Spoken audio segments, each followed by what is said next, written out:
Ang kasalukuyan. Nasa Maynila noon si Lily para sa trabahong inoffer sa kanya ng kumpanya. Tapos ng kolehiyo at cum laude siya. Naka-attend siya ng orientation at palabas na sana sa building nang makasalubong niya ang pamilyar na mukha. Leo, ikaw ba yan? Sabay titig sa mukha nito. Lily! Pabalik namang tanong nito. Ikaw nga! Long time no see! Kumusta ka na? Ang tagal na nating hindi nagkita. Grabe, nung umalis kayo sa baryo, halos wala nang paramdam nun ah. Text ako ng text at tawag ng tawag. Pero wala naman, laging out of coverage. Pasensya ka na ha. Nabenta ko kasi yung phone ko noon. Dahil pagluwas namin dito sa Maynila, mahirap pala. Ang mahal lahat ng bilihin. Kaya biglaan yung pagbenta ko, hindi ko na nasabi sa'yo. Sagot naman ni Leo. Ah, ganun ba? O kumusta? Tugtuloy ka ba ng pag-aaral ng college? Tanong naman ni Lily. Oo naman, kumuha ako ng scholarship dito sa Maynila. Para hindi na ako intindihin pa nila mama. Namiss kita, Lily. Grabe, bago ako nakapag-adjust dito, akala mo ba? Sagot naman ni Leo. Sobra akong nalungkot noon, akala mo ba? Miss na kita. Iniisip ko na baka kalimutan mo lang ako bilang BFF mo. Wala akong makasundo nung college kasi naging introvert ako bigla nung college. Hindi na katulad nung high school. Ani Lily. Sorry talaga Lily. Kahit naman ako noon. Kaya lang, walang magawa eh. Kailangan naming umalis. Kasi nandito yung trabaho ni Papa. Ani Leo. Hindi ko alam na aalis ka na pala noon. Kasi nung nagpaalam ka, sabi mo lang magmamaynila kayo. Hindi ko akalain na kinabukasan na pala kayo aalis. Grabe yung dinanas ko noon. Malungkot na sabi ni Lily. Ang nakaraan. Magkababata sila Lily at Leo na parehong nakatira sa Barrio Mapa. Simula ng ilang taong gulang pa lamang sila. Tara, laro tayo Lily. Andan sila sa labas naliligo sa ulan. Yaya ni Leo. Sige, magpapaalam lang ako kay nanay. Sagot naman ni Lily. Kaagad namang pinayagan si Lily dahil umuulan ng malakas noon. Eto, dito tayo, maraming tuloy yung tubig dito oh. Dalian mo Leo. Yaya naman ni Lily. Sandali, hintayin mo ko. Ani Leo. Habang nagbabasaan sila ng tubig at nagtatakbuhan sa ulan. Masayang-masaya ang childhood ni Lily at Leo. Pagdating naman ng elementary, ay magkaklase pa rin sila. Dahil mabagal magsulat at magbasa si Leo, ay si Lily ang nagtuturo sa kanya. Sa lahat ng gulo na kinasasangkutan ni Leo, ay nariyan palagi si Lily para sa kanya. Ano? Suntukan na lang tayo. Kaya yabang nyo. Akala nyo naman nalalaki ng katawan nyo. Ani Leo. Uy, halika. Lumapit ka dito. Tuwag ka rin naman eh. Ani ng mga kaklase niya. Hoy, tama na yan. Baka gusto nyong isumbong kayo sa mga teacher natin. Pulyaw naman ni Lily. Kaagad namang nagtakbuhan ng mga kalalakihan nilang kaklase dahil sa banta ni Lily. Mga duwag pala yung mga yun eh. Ani Leo. Hoy, tumigil ka nga. Ikaw din eh. Akala mo kayang-kaya mo yung sarili mo. Buti na lang natakot ko sila. Sila naman kasi Lily. Sila yung nauna. Nananahimik ako dito, manggugulo sila. Pati tuloy yung pagkain ko nasayang. O siya, halika na sa kantin. Bumili na lang tayo ng bago. Gutom na rin ako eh. Tara na nga lang. Pagsang-ayon naman ni Leo kay Lily. Kinahaponan ay sabay silang umuwi at inihatid muna ni Leo si Lily. Tita, mauna na po ako. Hinatid ko lang po si Lily. Paalam ni Leo. Naku, salamat iho. Buti na lang at nandyan ka. Ani Nanay Imelda, ang nanay ni Lily. Opo tita, basta si Lily po, ihahatid ko yun lagi. Nakangiting sabi ni Leo. Salamat iho. Sige, lumakad ka na. Baka hinahantay ka na ng mama mo. Sige po, bukas na lang po ulit. Sabay tayong pumasok, Lily ha. Tumango naman si Lily bilang pagsang-ayon sa sinabi nito. Hanggang sa mag-high school sila, ay magkaklase pa rin ang dalawa. Kaya naman, lahat ng pumuporma kay Lily ay bantay sarado kay Leo. Malalaki dito. Grabe naman makatingin sa'yo. Parang kakainin eh, sabi Leo. Sila ka talaga. Di ba pwedeng nagagandahan lang sila sa akin? Natatawa namang sabi ni Lily. Hoy, hindi dahil high school tayo. Pwede nang may mga manliligaw sa'yo. Naku, dito sila dadaan. Habang itinataas ang muscles niya. Naku, talaga naman Leo. Oo na, after ng college pa yung pagbo-boyfriend at girlfriend natin. Hindi naman ako sisira sa pangako eh. Sagot ni Lily. Mabuti naman kung ganon. Baka kasi nakakalimutan mo na eh. Ito na pala yung room natin, halika na. Sabay pasok ng dalawa. Magandang umaga, class. Dahil kayo ay high school na, inaasahan ko ang maayos na pag-uugali na meron ng lahat. Kumilos na parang dalaga at binata ha. Bungad ng kanilang guro. Yes, ma'am. Sagot naman nilang sabay-sabay. Ako nga pala si Ginang Melissa, ang teacher niyo sa Filipino at ang inyong advisor. Ngayon, nais ko kayong magpakilala para naman malaman ko ang mga pangalan at mga mukha nyo. Pakilala nito at paliwanag. Lahat naman ay nagtayuan at nagpakilala. Nang si Leo na, ay nagpatawa pa nga ito sa buong klase. Bagay na ikinatawa naman ng mga kaklase at guro. Kung minsan talaga, okay na okay ang pagkakaroon ng sense of humor ni Leo. Matapos naman ang ilang subjects, ay nag-uwian na. Kaya't maraming sa mga kaklase nila ang gustong ihatid si Lily. Lily, ihatid ka na namin. Saan ka ba nakatira? Tanong ng isa. Oy, tigilan niyo yung kaibigan ko ha. Ako lang yung maghahatid sa kanya. Bulyaw ni Leo. Nakaagad namang nagpangiti kay Lily. Hindi naman maitatago ni Lily na hinahangaan niya ang kababatang si Leo dahil malambing, mabait, at protective ito sa kanya. Kaya feel na feel niya ang pagiging prinsesa niya kay Leo.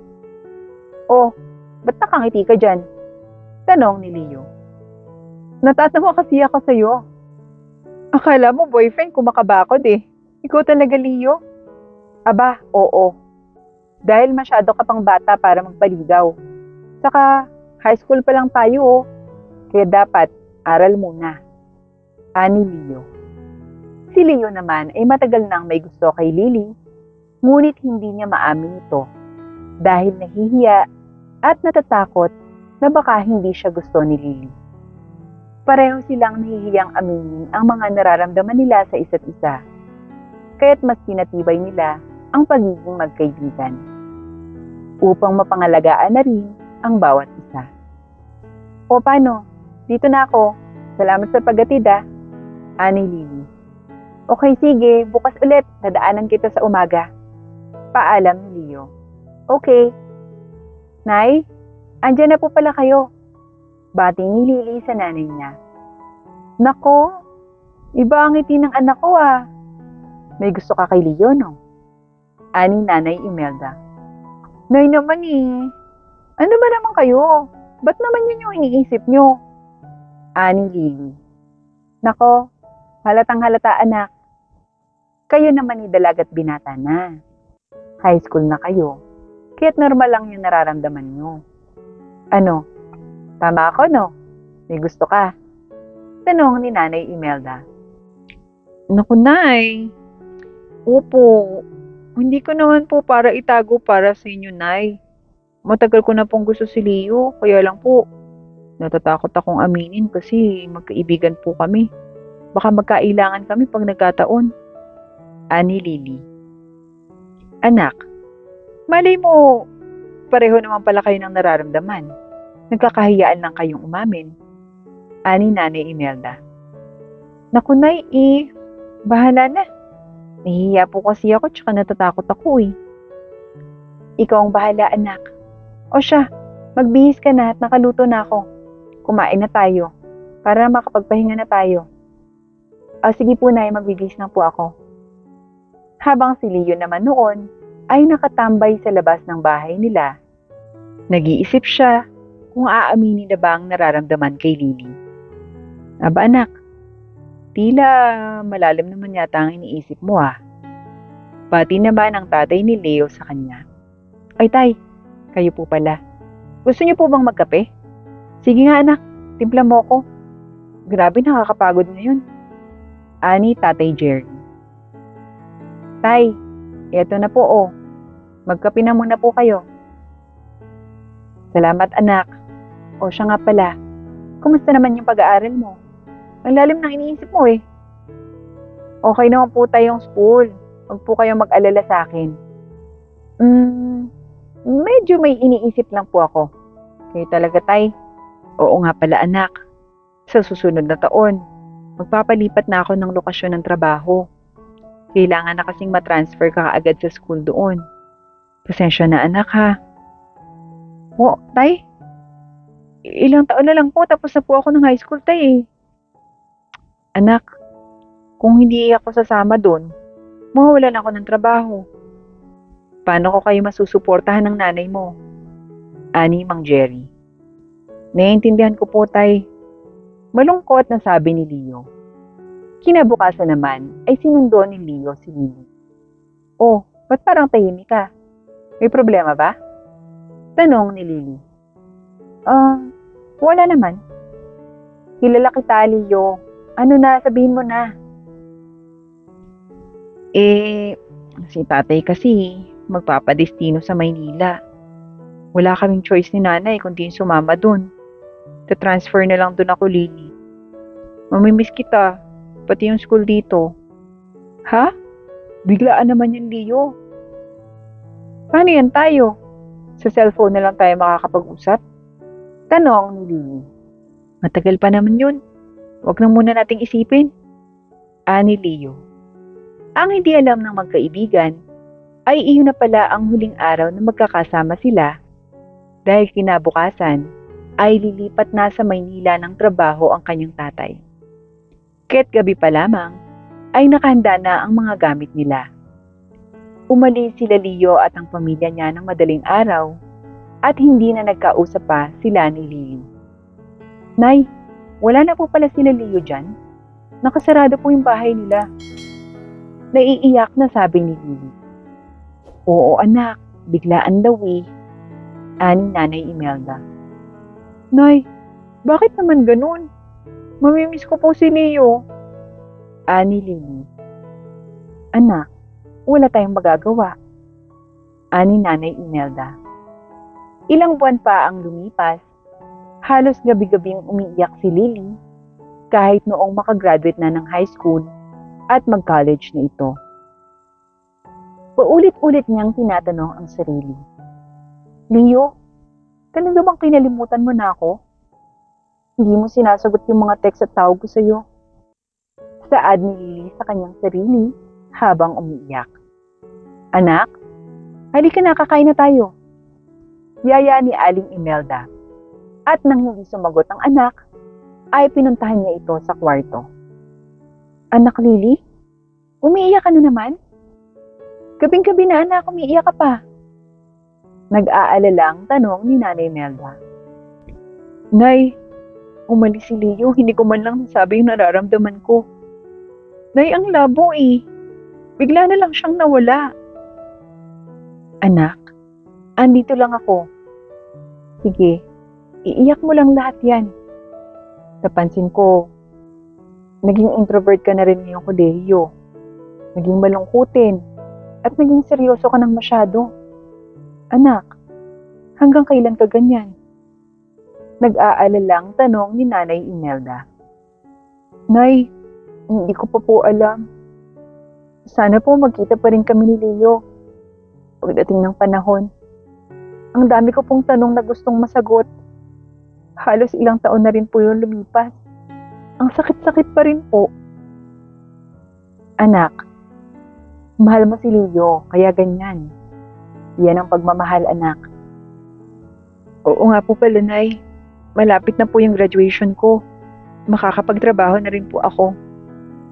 Ayun nga anak, maganda nga na ituon mo ang sarili mo sa trabaho. Opo, Nay.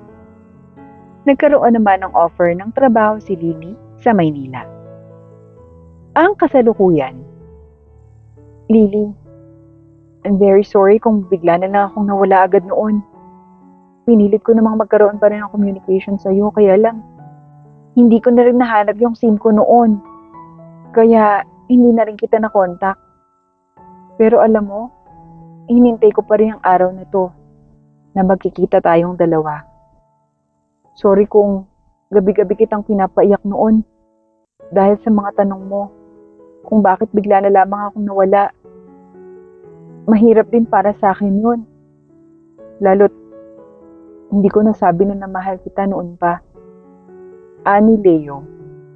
Ano? Mahal mo ko? Tanong ni Lily. Oo, Lily. Mahal na kita noon. Kaya pa na yung pagbabakod ko sa mga manliligaw mo. Ayoko magka-boyfriend ka. Ani Leo. Leo, huwag kang magagalit ha. Pero, gusto na rin kita noon. Kaya lang, hindi ko maamin sa'yo eh. Tingnan mo, ilang taon na yung lumipas. Eto tayo, nagkita tayo dito sa Maynila. Ani Lily. I'm sorry again. Namiss kita, Lily.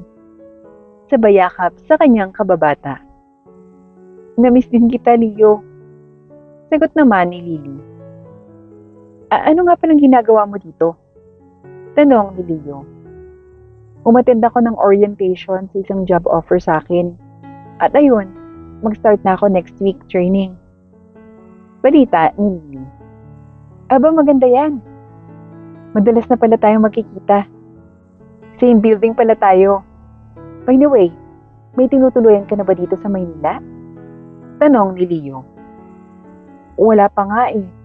Actually, pauwi pa ako ngayon sa baryo natin. Eh kung sa bahay ka nalang kaya tumuloy, kami lang ni Mama yung nandun. Si Papa kasi sa barracks. Lingguhan lang kung umuwi. Suhestyon ni Leo. Ha? Talaga ba? Kaya lang kasi baka magalit si tita. Ani Lily. Nako, matutuwa yun. Halos 5 taon din tayong hindi nagkita. Tingnan mo, matutuwa yun sa'yo. Ani Leo. Oo sige, hindi na ako tatanggi pa. Tatawagan ko nilang mamaya si Mama. O siya, halika na. Sabay na tayong umuwi.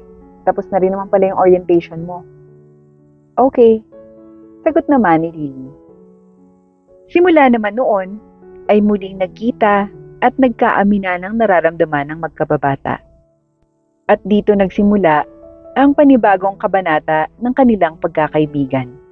At this time, nagsimulang manligaw si Leo kay Lily. Nako iha, kung alam mo lang, palagi kang iniisip ni Leo. Akala ko nga nun hindi na yung titigil ng kababanggit sa pangalan mo eh. Tingnan mo nga naman ang tadhana. Pinagtagpo ulit kayo, iha. At alam kong mahal na mahal mo rin yung anak ko.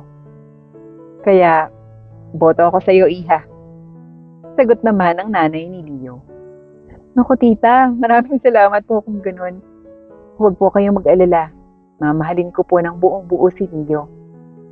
Nako, narinig ko na yan eh. Pang-aasar naman ni Leo. Tigilan mo nga ako, Leo. Ikaw talaga. Namiss kita. Sagot ni Leo. Namiss din kita. At dahil magkasama na ulit tayo, dapat palagi nating i-treasure ang lahat ng memories natin together. Sagot naman ni Leo. Oo naman. Masayang sagot ni Leo. Pareho na silang nagtatrabaho sa Maynila at hindi naman nagtagal ay naging magkarelasyon din ang dalawang magkaibigan.